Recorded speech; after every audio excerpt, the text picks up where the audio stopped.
Entendi. Já estamos gravando. Então vamos lá. Depois desses pequenos, que já está todo mundo meio acostumado, né, com esse tempo remoto todo que a gente viveu, a gente está acostumado com tá me ouvindo? E eu acho que eu caí, né? Vocês estão me ouvindo? Vocês estão aí e tal, essas coisas todas. Mas, enfim. Então, assim, sou Marcelo Melo, tem um nome enorme aí, mas sou do Departamento de Linguística e Filologia lá da UFRJ, da Faculdade de Letras. Também sou do Programa de Pós-Graduação em Linguística, também da UFRJ, e sou do Programa de Estudos do Uso da Língua, o PU, que talvez seja um projeto, talvez não, é o projeto de pesquisa, né, que trata da variação sociolinguística mais antigo no Brasil. Tenho muito orgulho de participar do PU e vou conversar com vocês rapidamente. Eu dividi, assim, eu tenho mais ou menos uns 40 minutos, não é isso? Para conversar com vocês, depois a gente abre para perguntas. Claro que a gente quer falar muita coisa e, na verdade, no final das contas, não dá tempo de falar muita coisa e eu tenho medo de ficar um pouco embolado, mas vocês, por favor, me interrompam quando surgir alguma dúvida, alguma questão. Eu pensei em falar na primeira parte sobre conceitos mais gerais, explicar um pouco o surgimento da sociolinguística e falar de alguns conceitos mais gerais e mostrar uma aplicação, né, de uma pesquisa que eu tenho, enfim, que eu desenvolvi, para que esses conceitos possam ganhar né, saírem do abstrato e poderem ganhar uma concretude maior.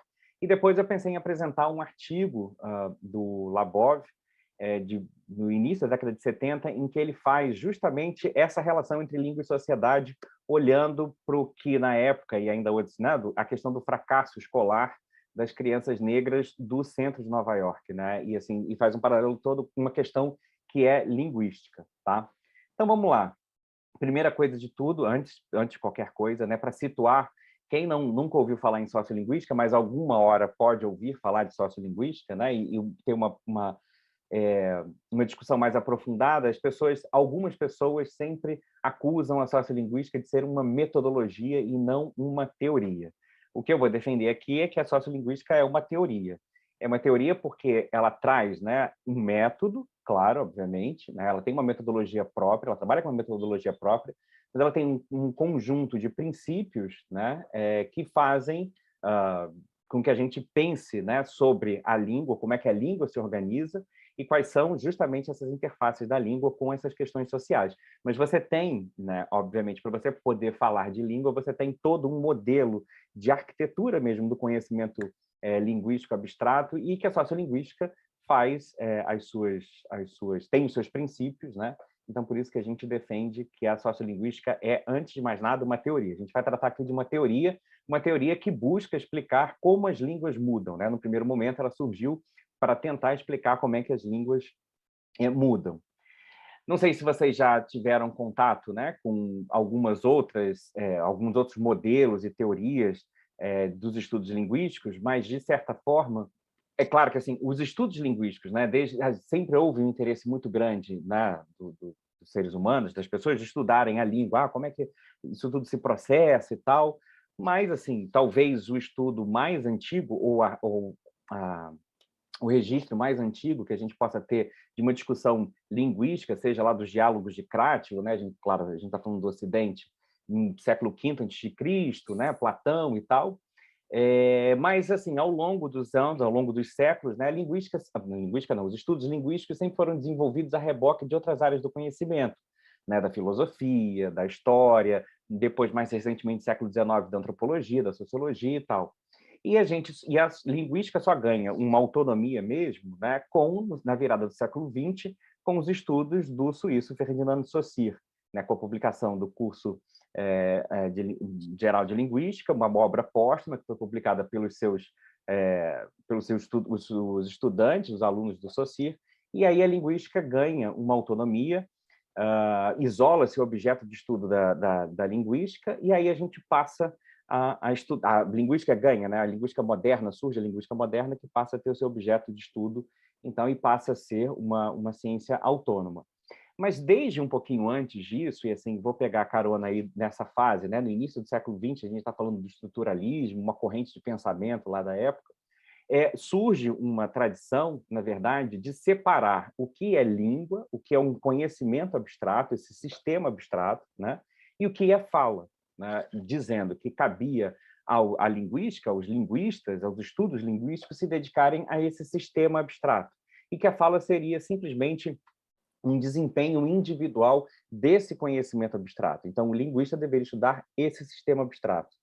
No final da década de 1950, você tem uma outra teoria que, enfim, até hoje está aí, a teoria gerativa, né, do Noam Chomsky, e que vai, de certa forma, reforçar essa dicotomia existente entre o que é sistema abstrato e o que é uso, né? E, assim, quando você diz que o objeto de estudo da língua, do linguista, é esse sistema abstrato, e é um sistema homogêneo, né? Porque ele seria comum a todos os indivíduos que falam aquela língua, você dissocia a língua de questões históricas, sociais, enfim, né? E aí, quando a gente chega no finalzinho da década de 1960, sobretudo com o lançamento desse livro, que era um capítulo e acabou virando um livro depois, que é a base, né, do que a gente vai chamar da sociolinguística, mesmo variacionista, fundamentos empíricos para uma teoria da mudança linguística. Esses três, Weierheim, Labov e Herzog, tentam, justamente por meio de uma teoria, melhor explicar a mudança linguística. Para esses três linguistas, o que a gente tinha, né, uma visão de língua que fosse puramente um sistema abstrato e homogêneo não seria capaz de explicar a mudança linguística. Porque se é algo abstrato e homogêneo, como é que você explicaria que o sistema era de uma determinada forma e, de repente, ele mudou para uma outra forma, né? Como é que ele era A e passou para B, né? Então, eles passaram a entender que o sistema não era mais um sistema homogêneo, né? E que ele seria dotado, que eles vão chamar de heterogeneidade ordenada. Ou seja, ele é um sistema heterogêneo, mas essa heterogeneidade não se dá de maneira caótica, mas sim de maneira ordenada, de maneira sistematizada, né? E que esse sistema abstrato ele não era autônomo, ele não era dissociado do uso, da fala, né? E ele conteria, portanto, esse sistema abstrato, aspectos que se relacionam tanto com as condições de produção quanto com as características sociais dos usuários. Então, fazendo uma aproximação entre aquilo que havia ficado cindido durante aí mais de 50 anos, né? E quais são as consequências para essa concepção de gramática? A gente está falando de gramática, não aquela gramática do livrinho da escola que a gente estuda, mas gramática como essa organização mesmo mental, né, do conhecimento linguístico. E quais seriam, então, as consequências de se passar, né, para uma teoria, né, que, a princípio, entende esse conhecimento como homogêneo e como abstrato, para um sistema que contém essa heterogeneidade estruturada, ou seja, em que a variação ela é inerente ao sistema? Primeiro, é a ruptura entre a própria ideia de sistema e homogeneidade, ou seja, você poderia, porque, na verdade, a grande ideia de que você não conseguiria estudar um sistema heterogêneo, porque ele seria heterogêneo demais, você não teria como sistematizar essas informações a ponto de estudá-la, né? E que, na verdade, o que eles vão dizer é que esse sistema, por ser heterogêneo e ordenado, ele é passível de sistematização e até a gente consegue estudá-lo, né? E o falante consegue também lidar com essa variabilidade do próprio sistema linguístico. Também uma ruptura das dicotomias lá do Saussure, do início do século XX, né? Entre diacronia e sincronia, ou seja, entre a comparação entre duas fases do tempo, né? E entre você comparar a língua no mesmo recorte de tempo, né? Porque Saussure dizia, isso aí desde o Saussure, ele gostava muito de metáforas, então ele dizia que a metáfora do xadrez, para um falante falar uma língua, ele não precisava entender toda a história da língua, né? Como se você estivesse jogando um jogo de xadrez, duas pessoas, e chega uma terceira pessoa para fazer parte, para tomar o lugar de uma daquelas pessoas, e se ela sabe as regras todas do jogo, ela não precisa que a pessoa diga quais foram todas as jogadas, ela assume o jogo a partir dali e continua jogando, né?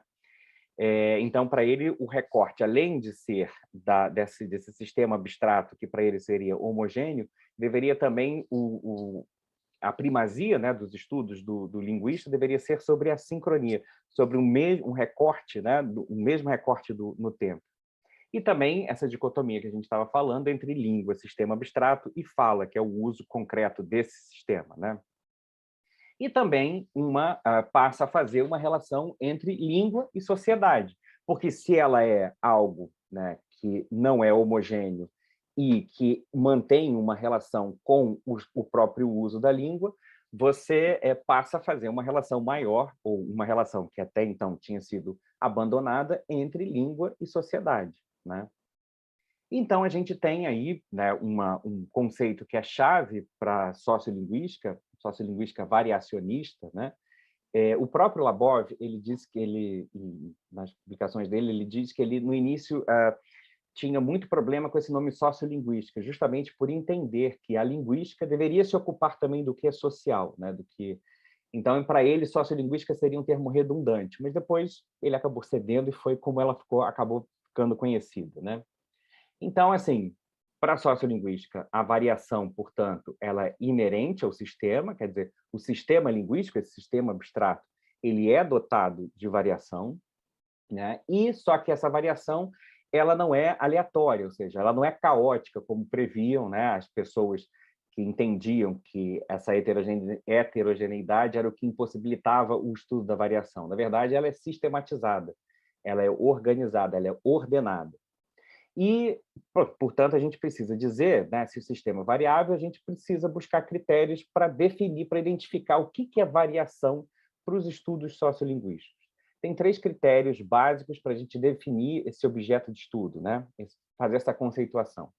Primeiro, a gente precisa de formas alternantes no mesmo contexto, né? Então, por exemplo, o tu e você, né, são formas alternantes de segunda pessoa, né? Então, eles se alternam na mesma posição, por exemplo, tu vais ou tu vai, você vai, enfim, né? Quando é que eles estão alternando no mesmo contexto. Então, são formas alternantes, você encontra variação. Você precisa de uma equivalência de significado referencial ou uma equivalência funcional, no caso, por exemplo, da variação sintática, né? Você precisa que essas formas alternantes tenham o mesmo significado, né? Ou a mesma equivalência funcional, né? Você não pode simplesmente ter 2 formas que estão se alternando, mas que elas têm significados diferentes. Elas precisam alternar no mesmo contexto e precisam indicar o mesmo significado referencial ou ter uma equivalência funcional, tá ok? Então, só assim que a gente vai poder definir o que é variação para os estudos sociolinguísticos, tá? E aí, pensando mesmo assim num glossário, eu não sei se está dando para entender tudo direitinho, mas eu vou começar a dar exemplos daqui para frente para que isso ganhe uma maior concretude, tá? Só para lançar a mão de um glossário, porque, assim, às vezes, esses conceitos, alguns conceitos-chave, eles acabam ficando misturados, porque tudo tem a ver com variação, variedade, variável, variante, e a gente acaba, muitas vezes, se confundindo só para a gente deixar esses termos bem acertados, tá? Como a gente viu, o primeiro conceito-chave, né, para a gente lançar a mão desse glossário, seria o conceito de variação, que são, portanto, 2 formas que podem ocorrer no mesmo contexto, com o mesmo valor referencial, ou seja, com o mesmo significado ou equivalência funcional, aquilo que a gente já tinha visto. O conceito de variável mesmo, né, que é o lugar na gramática entendida como o conhecimento linguístico, né, do falante, em que se localiza a variação de forma abstrata. Na verdade, se a gente for pegar o próximo conceito, que é o conceito de variante, que são as formas alternantes que expressam o mesmo significado, a variável poderia ser identificada como o conjunto dessas variantes, né? Então, por exemplo, no caso da alternância de tu e você, a gente pode dizer que a variável seria expressão de segunda pessoa do singular e as variantes seriam o tu e você. Então, o lugar na gramática, né, de forma abstrata, seria essa noção mesmo de forma pronominal, de expressão pronominal de segunda pessoa do singular, e as formas variantes seriam essas que expressam o mesmo significado que ocorrem, tá?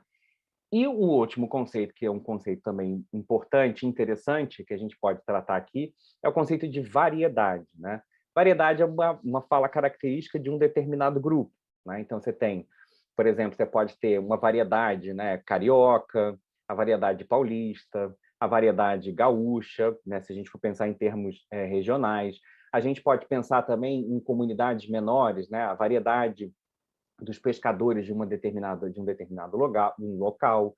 Você pode pensar em variedade culta, variedade não padrão, né? Se você for pensar em termos dessas normas, desse senso normativo, né? que existe na língua, e por aí vai, né? A variedade vai, então, refletir uma fala característica de um determinado grupo, tá? Então, a gente fica com esses conceitos chaves de variação, duas formas que podem ocorrer, né? Ocorrer no mesmo contexto, com o mesmo valor referencial, variável, que é esse lugar da gramática, na verdade, esse conjunto, para facilitar, esse conjunto de formas alternantes de expressar o mesmo significado, e a variedade seria a fala característica de determinado grupo, tá? Claro que se o conhecimento linguístico do falante, né, se ele é inerentemente variável e se essa variabilidade ela é expressa, né, na forma de uma heterogeneidade ordenada, a gente pode dizer que a variação acontece em todos os níveis da gramática, né, em todos os níveis linguísticos, desde algo que seja mais fonológico ou mais sonoro, do ponto de vista sonoro, até o ponto de vista da palavra, o ponto de vista no nível da oração, da sentença, enfim, né? Então, só para a gente dar exemplos, para poder situar melhor esse objeto, né? Poder situar melhor a variação nesses diferentes níveis linguísticos.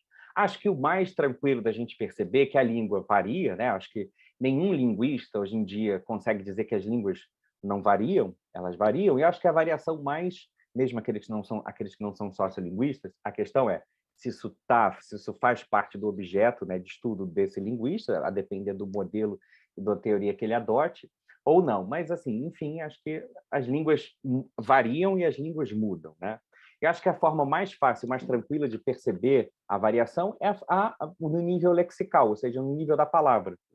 Todo mundo aqui já deve ter estudado no ensino médio e deve ter visto lá no primeira coisa que você pega o livro, principalmente o livro de primeiro ano do ensino médio, variação linguística, vai dar de cara com a variação lexical. Aí vem aqueles exemplos que a gente, com os quais a gente já está super acostumado a lidar, né? É abóbora e jerimum, é a mandioca, aipim, macaxeira. Eu chego até a achar isso meio cafona, mas enfim, mas acho que é o mais fácil da gente perceber, né? Banheiro, toalete, pipa, papagaio. Não sei se tem alguém aqui, seja do Paraná ou Santa Catarina, o estojo ou penal, né? E por aí vai. Então, é fácil da gente ver. Então, são duas ou mais ali, né? Formas alternantes, que podem acontecer no mesmo contexto e que indicam o mesmo valor referencial. Tem a tal da tangerina, como é que é? Tangerina, bergamota ou mexerica, né? Enfim, que elas vão expressar, é a mesma fruta que tem nomes diferentes, né? Para aquilo dali. Então, a variação lexical que eu acho que é mais fácil da gente perceber, né? Depois a gente tem a variação que a gente pode chamar de fonológica, está no nível do som, né? Então, a gente pode perceber, por exemplo, os casos, não sei se vocês já ouviram falar, talvez seja o fenômeno mais estigmatizado do português, né? Brasileiro, que é o rotacismo, que é a troca do que a gente chama de uma lateral e de um TEP num grupo consonantal, né? Principalmente no grupo consonantal, que eu acho que fica mais marcado. É o famosíssimo Flamengo, Framengo, inglês, planta, pranta, e por aí vai, né? Então, assim, você tem o lã e o rã alternando no mesmo contexto, né? E com o mesmo valor referencial. Flamengo e Framengo, né? Ali são a mesma coisa. Então, você tem a alternância desses dois sons que, na verdade, indicam tem o mesmo valor de referência, né? A alternância desse ditongo, né, do paia para palha, para lateral. Então, paia, palha, mulher, mulher, e por aí vai. A alternância o alteamento dessas vogais que a gente chama de vogais pretônicas, né? Então, meni, a sílaba tônica é ni, a pretônica é a sílaba antes dela. Então, você tem menino, menino, perigo, perigo, e por aí vai. Bonito, bonito, né? Você tem um que a gente chama de alteamento, porque a vogal E ela é uma vogal média e a gente alteia, ela passa para uma vogal alta. Mi, a vogal O é uma vogal média, ela passa para U, que é uma vogal alta, né? Aí é só você ver a sua língua, né? Quando você faz E, ela está numa certa altura, E, I, né? Tanto que você abre menos a boca no E, I, significa que a sua língua está mais alta, por isso que a gente fala de um alteamento, né? E a alternância dessa vogal final, oral final, com o ditongo final, né? Então, viagem, viagem, passagem, passagem, todas essas daí, esses exemplos, estão no nível sonoro, apenas sonoro. Você tem essas diferenças que são morfofonológicas, morfológicas e morfossintáticas, ou seja, estão no nível da palavra, mas tem relações ainda com a questão sonora, com a questão, é uma questão puramente da palavra, ou uma questão que tem uma interface entre a palavra e o nível da sentença, né? Então, você tem, por exemplo, uma relação, uma morfofonológica, você tem a realização, né, dessa consoante, por exemplo, nas formas de gerúndio, né? Brincando, brincando, fazendo, fazendo, né? As morfológicas, que aí aquela alternância mesmo, é uma palavra alternando com outra, então tu e você, que eu já dei o exemplo, e morfossintática, né, que seria, por exemplo, a concordância de terceira pessoa do plural. Se você tem eles fazem, eles faz, né? Por aí vai. Então, também poderia ter de primeira pessoa do plural, né? Nós vamos, nós vai, por aí vai.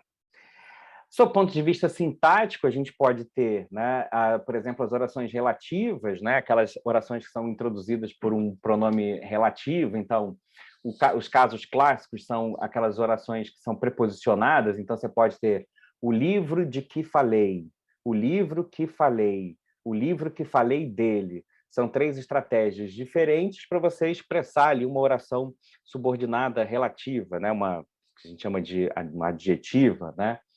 A própria questão do sujeito, assim, sujeito expresso, sujeito não expresso, né? Assim, nós vamos, vamos, e por aí vai. E até mesmo as próprias orações passivas, né? Compram-se, vendem-se casas, vende-se casas, e por aí vai. E, por fim, até mesmo no nível do discurso, né? Por exemplo, os conectores que vão introduzir alguma questão de coordenação, né? Então, então, a gente começa muito vai começar uma aula. Então, como a gente estava falando semana passada, aí, né, essas conexões todas, esses conectores que podem fazer essas ligações entre sentenças, né? Então, a gente pode ver, né, que a variação acontece em todos os níveis da gramática, do conhecimento linguístico, né, da gente, e elas são, como a gente já falou, sistematizadas. Elas não há uma variação que seja aleatória ou caótica, né? Não, elas vão seguir determinadas restrições que a gente vai ver daqui a pouquinho, tá? A gente vai falar um pouco delas daqui a pouquinho.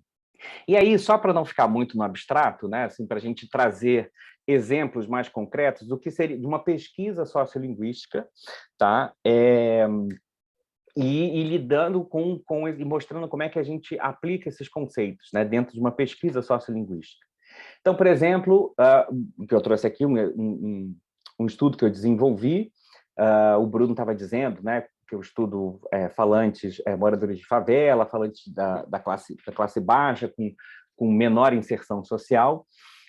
Um estudo que eu desenvolvi sobre o que a gente chama de coda S na comunidade de fala do Rio de Janeiro. O que é coda? A coda é o finalzinho da sílaba, seja ele interior de palavra ou no final de palavra. Então, a gente tem, por exemplo, o interior de palavra, o mesmo, né? Que a gente pode falar mesmo, como aqui no Rio de Janeiro, mesmo, como em São Paulo e Minas e outros lugares do Brasil. A gente aqui no Rio de Janeiro pode falar mermo, mermo ou memo, né? Esse finalzinho da sílaba, esse Szinho que a gente coloca no final da sílaba. Coda é o final da sílaba. Ou pode ser o final, né, também. Por exemplo, mais, nós,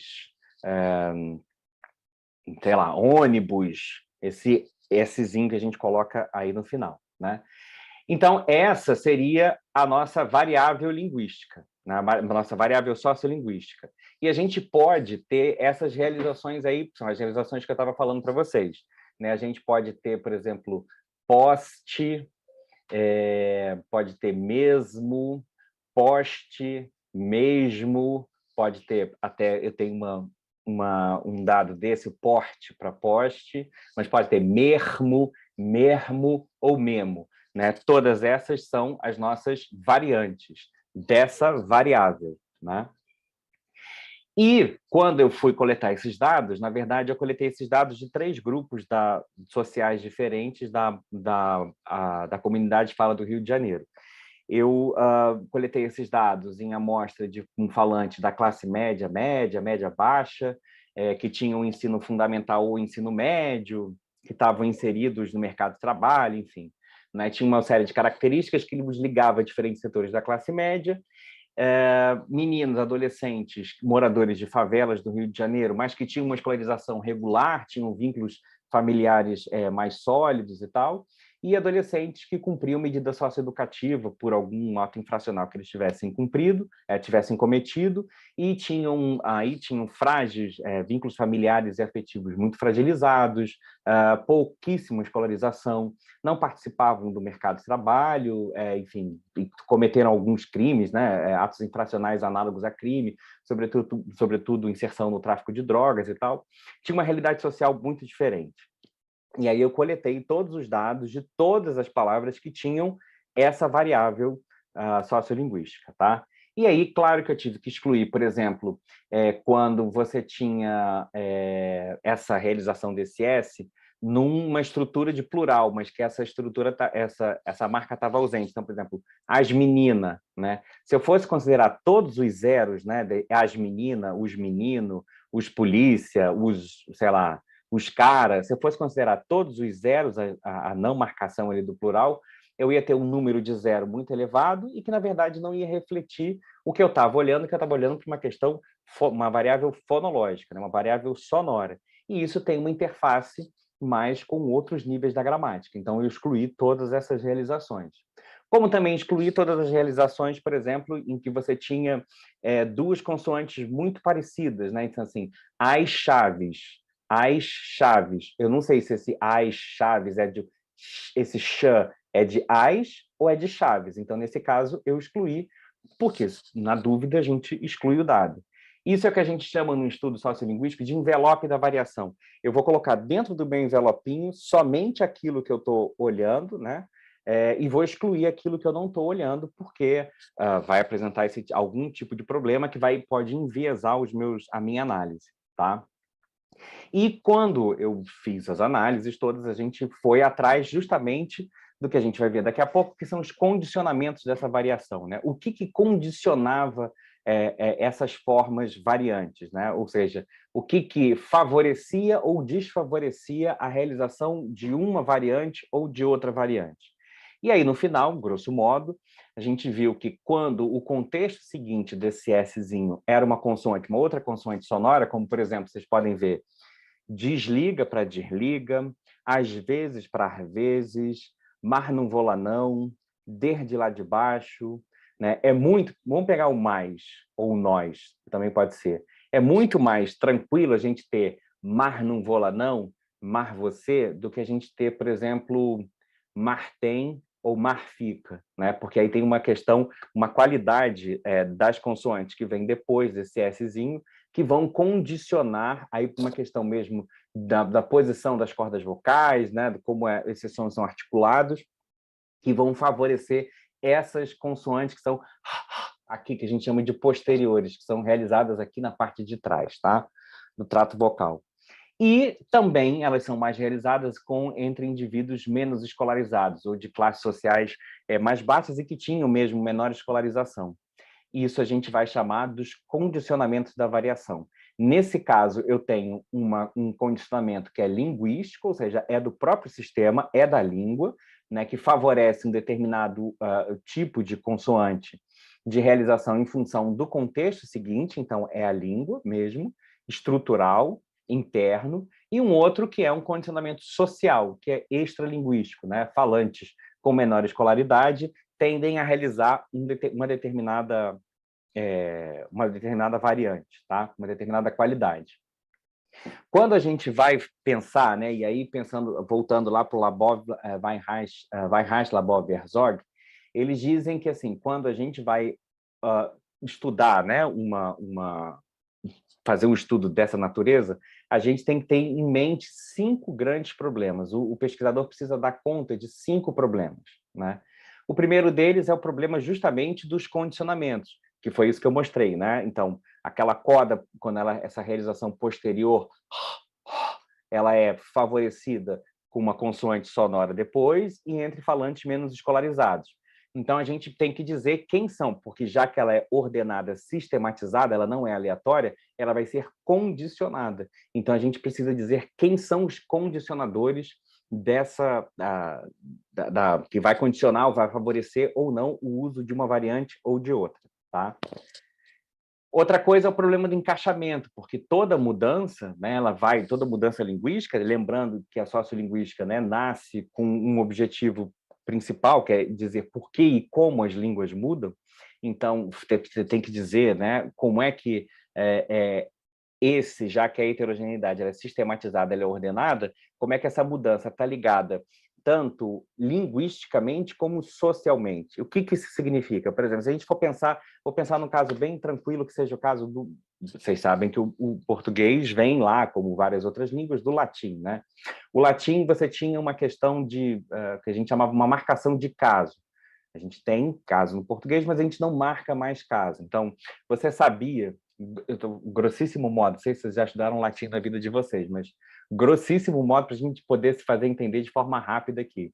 O latim marcava lá o nominativo, então o sujeito, o objeto direto, o acusativo, né? Ele marcava as palavrinhas com uma desinência, lá, uma partícula que identificava. Então, se você podia dizer assim, Marcelo matou o lobo, aí eu ia colocar, sei lá, Marcelos matou o lupus, e eu poderia inverter essa ordem tranquilamente, que isso ia fazer, eu ia continuar sabendo quem foi que matou quem, né? E se eu dissesse o lupus matou o Marcelo, eu sabia que o lobo matou o Marcelo, mesmo que o Marcelo viesse antes, por conta do finalzinho das palavras, né? Que isso acontece, essa marcação ainda acontece em outras línguas. Só que com o português, isso se perdeu, essa marcação de caso se perdeu. Isso fez com que, por exemplo, o português ficasse com uma estrutura teoricamente mais rígida do que acontecia no latim, né? Então, isso quer dizer uma mudança encaixada linguisticamente, né? Algo que mudou na língua teve uma consequência na própria organização do sistema linguístico. E quando a gente diz que eles estão encaixadas na matriz social, por exemplo, Labov tem um estudo famoso dele sobre o R na comunidade de fala de Nova York, em que ele observa que tem uma mudança na realização do R, porque você tinha uma comunidade que não realizava, tipo door, floor e tal, que era for, door, né? Não tinha uma realização desse segmento, e que muda, de repente, da Segunda Guerra Mundial para uma comunidade que vai realizar mais esse R, que a gente chama de um R retroflexo, né? E isso tudo acontece porque um determinado segmento, um determinado grupo, né, social, enxerga num grupo social de uma classe social mais elevada, um prestígio nessa forma, e começa a usar. E começa não só a usar, mas quando começa a usar em outros contextos, começa a hipercorrigir por uma série de mecanismos complexos, que ele vai falar de hipercorreção, uma série de outras coisas, mas a questão é a seguinte, está encaixado socialmente, né? Porque você tem um prestígio atribuído de uma determinada forma e os grupos sociais de uma ou outra classe social, enxergando esse prestígio, passam a adotar aquela forma. Por isso que a gente pode dizer que a mudança também está encaixada na matriz social. O problema da transição, obviamente, né, porque talvez seja o grande problema, né, como é que você sai uma forma A e você termina numa forma B? Por isso, inclusive, que para a sociolinguística o sistema é dotado de heterogeneidade ordenada, né? Porque para você pensa na própria COVID, o que a gente ouve o tempo inteiro dizer? O vírus mudou, né? Então você tinha a variante beta, depois a variante delta, depois a variante sei lá o quê, a variante ômicron, né? E aí, de repente, a delta não é mais a predominante, aí a ômicron passa a ser predominante, né? Não vou nem discutir por que isso acontece, mas assim, a questão é que, num determinado momento, surge uma variante, essa variante começa a co-ocorrer com a outra, até que essa começa a ficar em desuso e a outra assume, né? É basicamente isso que acontece, assim, grosso modo, pegando uma metáfora muito louca aí, mas com a mudança linguística, né? Existe uma forma, aí de repente você tem uma forma inovadora, essa forma inovadora começa a competir com a forma existente, até que uma delas acaba ganhando disputa e a outra cai em desuso, e aí você tem, então, a mudança linguística. Mas no caso, assim, e aí é o grande né, o princípio da sociolinguística, assim, para você ter mudança, você precisa de um período de variação, né? E esse período de transição, né, como é que se deu essa mudança? Como é que passa de um estágio para o outro, né, dentro de uma comunidade, de uma comunidade para outra, como é que essa questão da transição, como é que ela acontece? O problema da avaliação também, né? Porque assim, a gente abre a boca, você já está sendo avaliado, você está sendo indexado. Eu brinco assim que costuma aparecer um CEP, né, na cabeça da pessoa. Você abre a boca, aparece um CEP. E aí esse CEP, as pessoas fazem uma série de julgamentos sobre você, né? E assim, como é que essas formas inovadoras, como é que elas são percebidas, né? Como sendo mais prestigiadas, mais estigmatizadas, ou até outras maneiras de a gente avaliar uma forma linguística, mas a questão é, elas são avaliadas e como é que essa avaliação interfere na mudança? Ela refreia? Ela ajuda a impulsionar a mudança? Como é que isso tudo acontece? E o último, talvez seja o problema da implementação, que é o mais complicado, talvez a gente só consiga observar mesmo depois que o estágio, a mudança já aconteceu, né? Quando ele já passou, por que uma mudança, determinada mudança, acontece numa comunidade, não acontece em outra? Por que acontece numa determinada época e não acontece em outra? Né? E aí são todos esses fatores que vão mostrar como é que uma mudança na língua se implementou. Tá? Então, assim, quem for estudar sociolinguística vai ter que lidar com vai ter que resolver esses 5 problemas, né? Vai ter que olhar para esses 5 problemas que Weinreich, Labov e Herzog apontam para a gente. E aí, como a gente está tratando de uma teoria, a gente precisa traçar uns princípios gerais para o estudo da variação, né, e da mudança. O primeiro é assim, uma mudança linguística se inicia quando você tem uma generalização de uma dada alternância em um certo subgrupo da comunidade e isso assume um caráter de diferenciação ordenada, ou seja, isso começa num grupo menor, né, até que aquilo vai se espalhando para a comunidade de uma certa maneira e acaba levando à mudança linguística. Tá? A estrutura linguística inclui formas categóricas e formas variáveis, assim, porque assim, tem determinadas formas que não são variáveis na língua.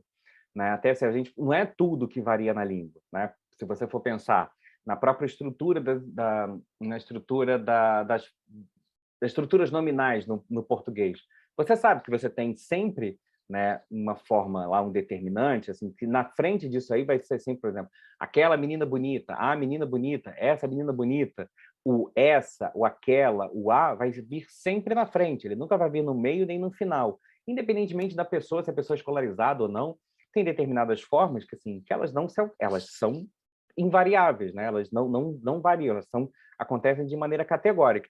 E tem outras formas que são variáveis, e por isso que a gente vai dizer, mais uma vez, a questão, vai alegar, né, a questão da heterogeneidade ordenada.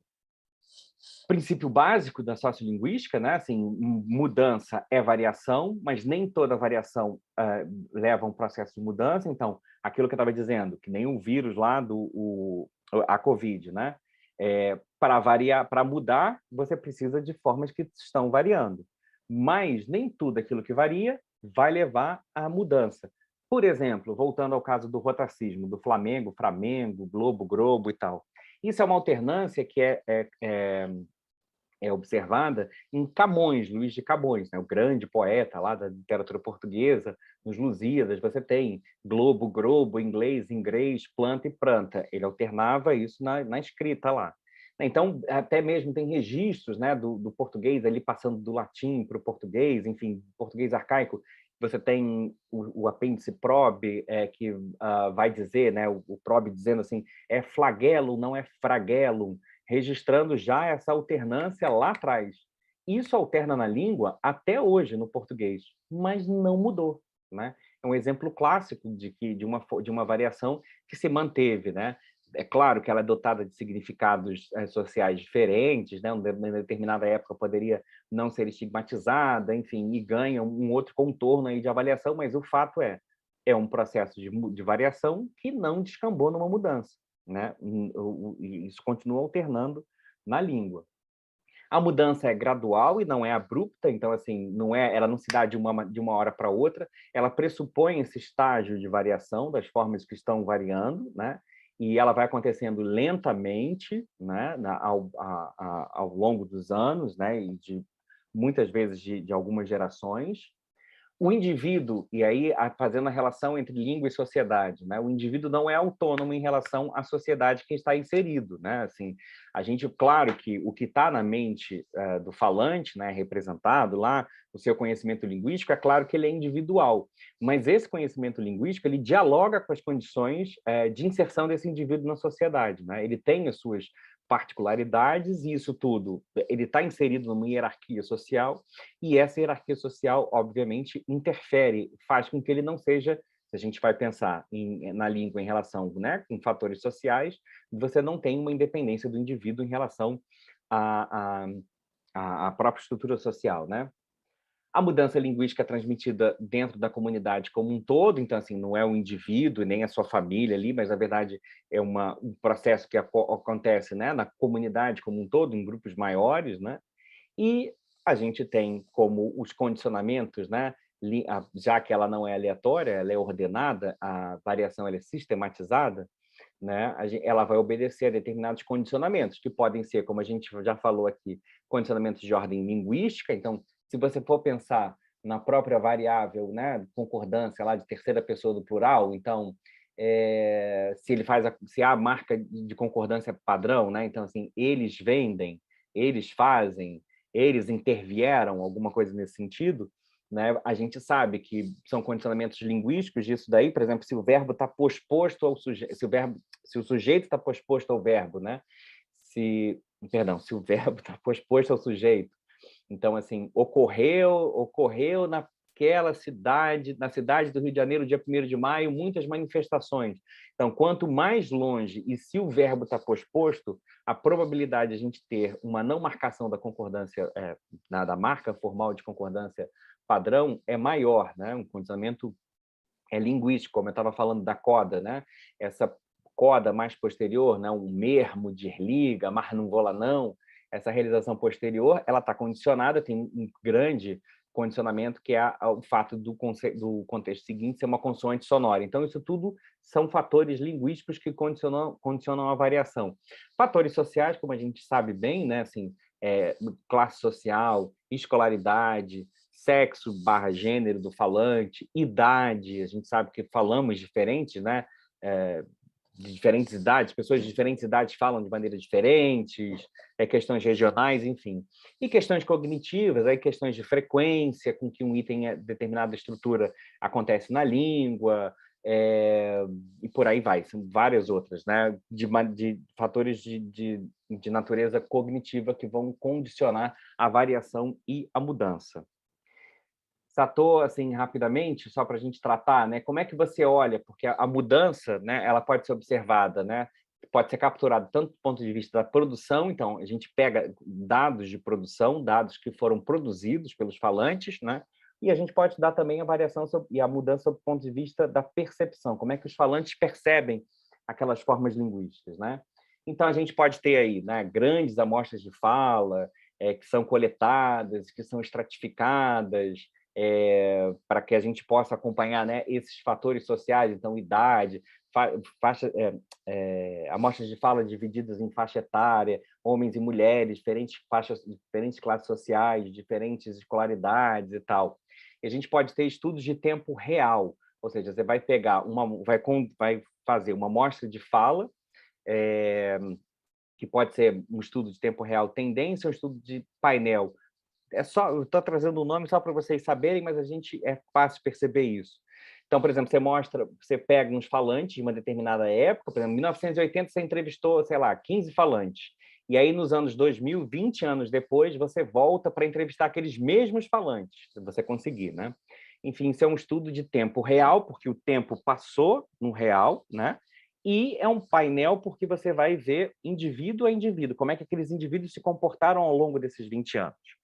E você pode ter um estudo de tendência, né? Você vai estratificar essa amostra, então, em idade, sexo, escolaridade, tal, e aí você, depois de 20 anos, você volta, você mantém a mesma estratificação, mas com outros sujeitos. Aí você vai observar a tendência desses grupos, né, ao longo desses 20 anos. E você pode ter também uma metodologia que é sensacional, para a gente observar a mudança, que são os estudos de tempo aparente.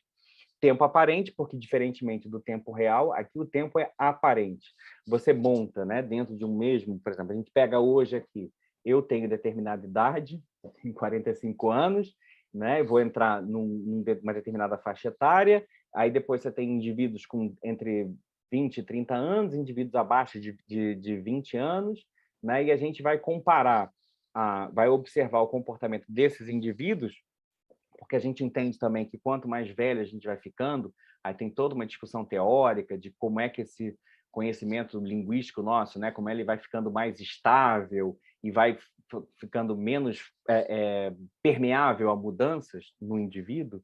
A gente estipula ali mais ou menos depois da puberdade que isso vai se estabilizando, tanto que assim, se a gente for pensar, né, até mesmo para a gente aprender uma segunda língua, quanto mais tempo vai passando, mais isso vai ficando difícil. Então, por exemplo, a gente vai espelhar, bem ou mal, um comportamento de quando a gente tinha 15 anos. Então, a minha, é como se, só para vocês entenderem, como se a minha gramática tivesse 30 anos, já que eu tenho 45, né? E aí, como se você... É uma gramática que já tem 30 anos. Alguém que tenha 25 agora, então, uma gramática de 10 anos atrás. E aí a gente consegue, olhando para essas diferentes faixas etárias, olhar para esses diferentes períodos, né, em que as gramáticas desses indivíduos, teoricamente, se estabilizaram. Então, a gente consegue prever, por exemplo, se os indivíduos mais velhos, mais novos, estão usando mais uma forma do que os indivíduos mais velhos, isso pode ser um indício de que haja um processo de mudança começando ali e tal. A gente tem o construto do tempo aparente. E percepção, a gente vai perceber, né, vai analisar, vai avaliar, né, como é que os falantes percebem e como eles avaliam as formas linguísticas por meio de determinados experimentos, né? São testes que a gente faz, experimentos mesmo que a gente faz, podem ser do tipo que a gente chama de matched guys, você coloca o falante para ouvir uma determinada sentença, e aí ele tem que fazer um determinado julgamento, você faz um disfarce mesmo, né? Uma dissociação entre o que ele está falando, a voz, e monta uma situação para que ele faça uma determinada análise. Experimentos de Prime, você faz coloca, né, a pessoa para ouvir ou para ver alguma coisa, e depois para ela ouvir alguma coisa, para ela julgar. Então, aquele efeito, né, do que ela viu primeiro, aquilo vai ter efeito, não vai. Testes de leitura monitorada, né? Aquela pessoa vai lendo e vai decidindo o que ela vai ouvir depois, qual o caminho que ela vai seguir. Então, são determinados experimentos, determinadas metodologias que a gente acaba vendo para medir.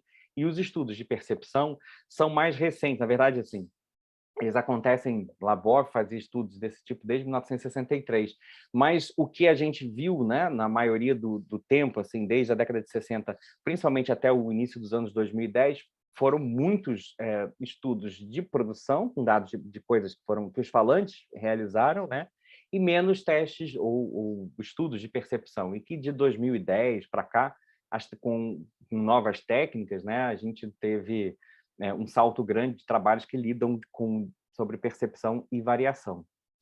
Eu já estou com mais de 40 minutos, mas é só para a gente terminar, esse é o último slide dessa primeira parte que eu tinha preparado, a gente pode estudar, né? Porque só para vocês forem... Existem diferentes abordagens para a gente conseguir os nossos dados. A gente pode olhar para o indivíduo, né, dentro de uma comunidade de fala, então é um agrupamento maior a partir de questões macrosociais, sexo, idade, escolaridade, ele é capturado por meio de categorias macrosociais. As redes sociais, que aí você vai mapear o indivíduo, quais são as relações que ele desenvolve, né, numa rede, um processo de rede mesmo, é um estudo mais etnográfico.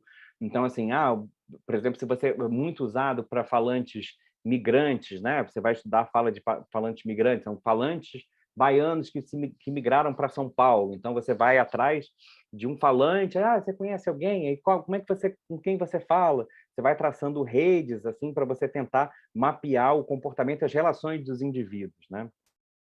E o mais novo, o mais recente, são as comunidades de prática, né? São aqueles indivíduos que se organizam, né, em função de um objetivo comum, que compartilham as mesmas práticas, têm um engajamento em torno de um objetivo comum e que, portanto, compartilham práticas sociais e práticas linguísticas, né? ali dentro desses agrupamentos que são agrupamentos menores, né? E aí a gente tem toda uma discussão hoje em dia com relação ao estilo do falante, né? Como é que se dá essa relação do falante com o grupo social, né? A partir dessas mudanças estilísticas, né? A gente tem no primeiro no primeiro momento, era atenção, isso era medido em função da atenção que o falante dispensava à sua própria fala, então como é que ele se monitorava? Era uma atenção, era um momento em que ele se monitorava mais, ele monitorava menos, maior atenção à fala, menor atenção à fala. Depois, você tem um segundo momento em que a atenção passou a ser voltada para a audiência, então o falante modifica a sua fala a partir da audiência, né? A audiência é quem vai ditar para o falante o estilo do qual ele vai lançar a mão. E um último, que é justamente o falante como agente, né? Que entendeu que os outros dois que vieram antes, o falante era muito passivo em relação né, a projeção desse próprio estilo, vai entender o falante como o produtor mesmo, né? O agente do seu próprio estilo, do seu próprio comportamento, da sua identidade, projetando identidades a partir dos momentos em que ele vai interagir com outros falantes, né? E aí você tem, né, as amostras de fala que são levantadas, porque a sociolinguística lida com a fala, né? A gente falou lá, rompe com aquela dicotomia entre o que é sistema abstrato e o que é fala, o que é uso. Então, ela vai se debruçar a partir de dados que são produzidos mesmo pelos falantes. E aí você vai ter amostras de fala que são montadas, né? Assim, o material de trabalho do sociolinguista, né?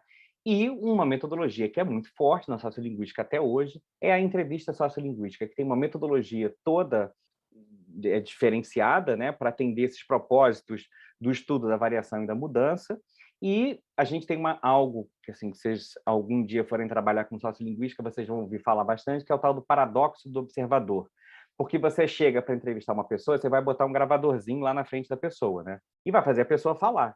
Só que, assim, você imagina você falar com uma pessoa que sabe que ela está sendo registrada, ela está conversando com você que nem sempre você conhece o seu entrevistado, né? E que, para além disso, ela sabe que aquilo vai ficar registrado lá no gravador, no seu gravador. E você, ao mesmo tempo, né, sabendo desse desconforto de estar falando que ela tem, de estar falando com uma pessoa que ela não conhece muito bem, na frente de um gravador que vai registrar o que ela fala, você tem que deixá-la o mais à vontade possível para você extrair uma fala que seja mais próxima do que a gente chama do vernáculo, né, de uma fala menos monitorada. É óbvio que dentro de uma entrevista sociolinguística você vai alternar diferentes estilos, diferentes momentos, né? Mas a gente vai fazer, o desafio aqui é fazer com que a pessoa fale, né, em alguns momentos, da maneira, ela se esqueça de que ela está na frente de um gravador, que ela se esqueça que ela está na frente de uma pessoa que provavelmente ela não conhece muito bem, né, e que ela vai prestar menos atenção possível à fala dela e vai falar, né, de maneira como ela falaria se ela não estivesse sendo monitorada por ninguém, tá? Vou falar rapidinho, que eu falei demais, né? Na verdade, eu só queria mostrar um trabalho, né, que o Labov desenvolveu. Eu vou passar rápido aqui, tá? Para vocês, não liguem não, mas eu vou tentar pegar a história aqui. É um artigo do Labov, né, em que ele vai tratar Black Intelligence, a inteligência negra e a ignorância acadêmica, né? E ele vai fazer, na verdade, uma série de reflexões, né, sobre a questão do que as pessoas chamavam de um fracasso escolar das crianças negras periféricas, no sentido de que eram periféricas sob o ponto de vista social, né? Mas são as crianças que viviam no centro de Nova York, as crianças negras ali do centro de Nova York, que tinham um desempenho, né, educacional muito baixo. Aí ele vai dizer, né, que você pode situar esse problema assim, dizendo que existe um fator genético, uma loucura, né? Existe um fator ambiental que vem em função de um déficit cultural dessas crianças, mas que, na verdade, o problema todo, todas essas duas questões situam a criança como o problema dela mesma, né? Assim, ela é o problema a ser resolvido, que, na verdade, o problema não tem nada a ver com a criança, mas sim você entender as relações sociais que essas crianças tinham e como é que era feito o ambiente escolar, né? E aí eles vão dizer, na verdade, que era necessário, né? Primeiro, que assim, a linguagem, o estilo de famílias, formas de vida das crianças periféricas são significativamente diferentes da cultura padrão de sala de aula, algo que a gente enxerga no Brasil até hoje, né? Enfim. e que seria necessário adaptar o sistema, né, ao estilo de linguagem dessas crianças, garantindo, portanto, o direito à aprendizagem da língua e da cultura padrão, na leitura, na escrita, né, sem que isso seja o início do processo educacional. E aí uma metáfora por exemplo, da natação, né? Se você pega 3 crianças, uma que sabe nadar, a outra que sabe mais ou menos, e a outra que nunca nadou, joga as 3 dentro da piscina, na parte funda da piscina, a que sabe nadar vai chegar tranquilo. A que não sabe, que sabe nadar mais ou menos vai beber muita água, mas talvez chegue lá no final. E a outra que não sabe nadar vai morrer afogada, né? E é basicamente essa questão. Você dá o mesmo tratamento a crianças que têm vivências, experiências diferentes, né? Aí eles vão desenvolver toda uma pesquisa, né, com as crianças que falam o tal do Black English, que agora é o African American Vernacular English, que é o inglês típico dos negros, né, dos Estados Unidos, ali pensando sobretudo em Nova York, vão pensar nessas gangues todas, entrevistar esses meninos que viviam nesses grupos todos, né? Vão passar pela questão da privação verbal, não, assim, as crianças negras periféricas, elas não conseguiam falar frases completas e nem objetos completos, né, porque elas não podem formar e, portanto, elas não poderiam formar conceitos e transmitir pensamentos lógicos. Mas, na verdade, o que ele vai apontar durante o artigo é que o problema não está na criança, o problema está no método desenvolvido para tratar a criança, né, para conseguir os dados da criança. Você imagina, uma criança negra, né, que já sabe de tudo aquilo da sociedade em que ela vive. Aí, de repente, chega um cara de terno e gravata, branco, alto, para entrevistar a criança. Obviamente, a criança fica muda, né? E aí toda a questão recai em cima da criança. Ela não consegue fazer frases completas, portanto, ela não consegue fazer pensamentos lógicos e tal. E que, no caso, isso seria um grande perigo pensar dessa forma, né? E essas noções são baseadas, segundo ele, em trabalhos que sabem muito pouco de língua e sabem muito pouco sobre essas crianças negras, né? E que isso tudo por uma questão de uma própria ignorância acadêmica mesmo, né? Da forma como esses estudos olhavam para as crianças negras. Isso tinha como um resultado, né, de dizer que a linguagem da classe média era superior à dessas crianças, porque as crianças de classe média conseguiam fazer pensamentos, exprimir pensamentos mais abstratos, essas crianças não, porque elas vão sem uma linguagem que permita elas aprender, né? E que aí, assim, seriam crianças sem língua, sem linguagem mesmo, era o que muitos estudos na época apontavam, né? E que aí você tem formas de você fazer isso, métodos horrorosos que você falava, fazer. Sabe aquela coisa assim, a professora diz para você, responda de maneira completa, né? Dê resposta completa, a criança estaria obrigada a responder isso, né? Ela ficava de castigo, era repreendida e tal, uma série de outras questões assim horrorosas. Na verdade, o que ele vai contestar durante todo o artigo é assim, que esse comportamento verbal que era exigido das crianças negras era um comportamento típico da classe média e que era tido como um bom comportamento. Aí, em um certo momento, ele vai dizer, mas será que todos os hábitos, né, verbais da classe média são realmente funcionais ou desejáveis na escola? E ele começa a fazer uma série de reflexões sobre essa questão, né? E o que eu acho mais fundamental aqui e sensacional desse artigo é justamente quando ele vai falar das consequências para esse problema, né? Da atitude dos professores em relação a essas crianças, de entender essas crianças como tendo uma linguagem ou nenhuma linguagem, ou sem possuir os meios para exprimir pensamentos lógicos, e que aí acabam rotulando, desde a mais tenra idade, essas crianças como portadoras de pensamentos ilógicos ou pensamentos não conceituais, né? E aí ele vai dizer, né, no artigo, que essa noção dá aos professores, claro, o professor, imagina, aquele professor bem formado e tal, geralmente branco, que chega, olha para aquelas crianças, né, com aquele comportamento muito diferente do delas, né, mas capaz de exprimir muita coisa, mas era um comportamento diferente delas, aí, que essa noção daria aos professores uma base teórica pronta para o preconceito que eles já podem sentir contra a criança negra de baixa classe e sua língua. E aí, quando eles ouvem palavras, né, frases intensas como essas I don't wanna know ou they mine, né, sem o verbo cópula lá, elas estão ouvindo pelo viés fornecido pela teoria da privação verbal, né, de que a criança não teria tanto estímulo verbal em casa e tal, não um dialeto diferente, não uma variedade diferente da deles, mas sim a mentalidade primitiva de uma mente selvagem.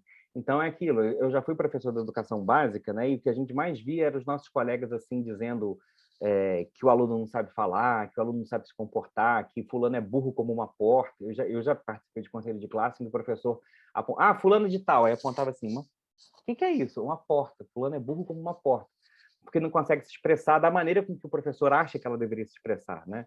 Então, quer dizer, todas essas reflexões que vêm a partir do comportamento verbal das pessoas e que, na verdade, assim, os testes, se a gente for pensar nos próprios testes de QI, aqueles testes de, como é que é, de vocação, sei lá, né, profissional, aqueles negócios todos, são pensados para um modelo de criança, né? Uma criança que pertence a uma determinada classe social e não para crianças, não para extrair determinadas informações de crianças que pertencem a um universo completamente diferente daquele, né, que é o universo predominante do pensamento, né, hegemônico da escola, né, e que isso acaba, então, por meio do comportamento daquelas crianças, você acabava rotulando aquelas crianças e levando aquelas crianças para o fracasso, né? Tem o fracasso escolar, né, no caso que ele diz ali, e a própria falácia do sucesso, para encaminhar já para o final. Porque, assim, por mais que você ensine aquelas crianças a falarem, você obrigue aquelas crianças a falarem da forma que você acha, né, forma padrão lá da classe média e tal, algumas crianças vão conseguir, outras crianças não vão conseguir, né? E o fracasso vai ser atribuído àquelas crianças, ao fracasso pessoal, ao fracasso daquelas crianças que não conseguem aquilo dali, né?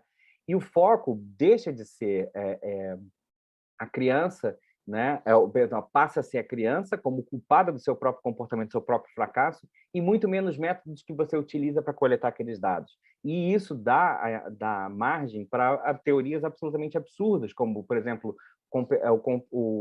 para compensação, né, do próprio déficit parental, né, ou seja, é o pai e a mãe que não conversa com a criança, o pai e a mãe que não leva a criança para o cinema, não leva a criança para o teatro, não leva a criança para viajar, e isso faz com que ela tenha um déficit cultural, por isso que ela não consegue aprender, porque ela chega aqui com uma linguagem deficitária. Ou pior, né, ela é dotada de uma inferioridade genética que faz com que ela não tenha uma linguagem apropriada, e isso faz com que ela não aprenda essas coisas todas, porque o foco vai estar na criança e no desempenho da própria criança e do qual ela vai ser sempre culpada, ao invés de você olhar para a relação que essa criança tem com a sociedade em que ela está inserida, né?